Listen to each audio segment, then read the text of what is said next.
5:30 గంటలకి మా అక్క, మా బావగారు ప్లస్ మా నాన్నపరులు ముగ్గురు కలిసి కారులో వచ్చి హ్యాపీగా నడుచుకుంటూ వెళ్తూ చిన్న ఆపరేషనే కదా ఏం కాదులే అనుకోని ఆపరేషన్ థియేటర్ దాకా వెళ్ళారు సార్.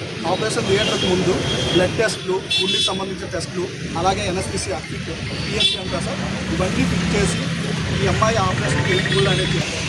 ఆ రోజు అప్పుడు ఆపరేషన్ థియేటర్ బయట మా అత్తగారు, మా బావగారు ఉన్నారు. ఇద్దరితో కూడా పాపం మాట్లాడి హ్యాపీగా వెళ్ళింది సార్. కానీ ఇక్కడ జరిగిన మిస్టేక్ ఎక్కడ అనేది అర్థం కావట్లేదు. ఆపరేషన్ థియేటర్లోకి వెళ్ళిన తర్వాత ఎలక్ట్రిసిటీ తర్వాత ఆపరేషన్ స్టార్ట్ చేసే ముందు ఒకేసారి రేజ్ అయిపోయింది, సాచురేషన్ రేజ్ అయిపోయిందని ఎలక్ట్రిసిటీ డాక్టర్ అనాలిసిస్ చేసి అమ్మాయి సిచ్యువేషన్ కండిషన్ బాగోలేదనేసి ఆపరేషన్ ప్లాన్ చేసిన కాస్త ఆపరేషన్ ఆపేసి ఆ అమ్మాయిని ఒక్కగా ఐసీయూ షిఫ్ట్ చేశారు. ఐసీయూ షిఫ్ట్ చేసిన తర్వాత అట్లీస్ట్ పేరెంట్స్ కూడా ఒక సెకండ్లో జస్ట్ ఆ పేరెంట్స్ని పిలిపించి ఒక సెకండ్ పిలిపించి ఎంత ఐసీయూలో షిఫ్ట్ చేస్తారు. ఐసీయూలో ఏ డ్రామా జరిగింది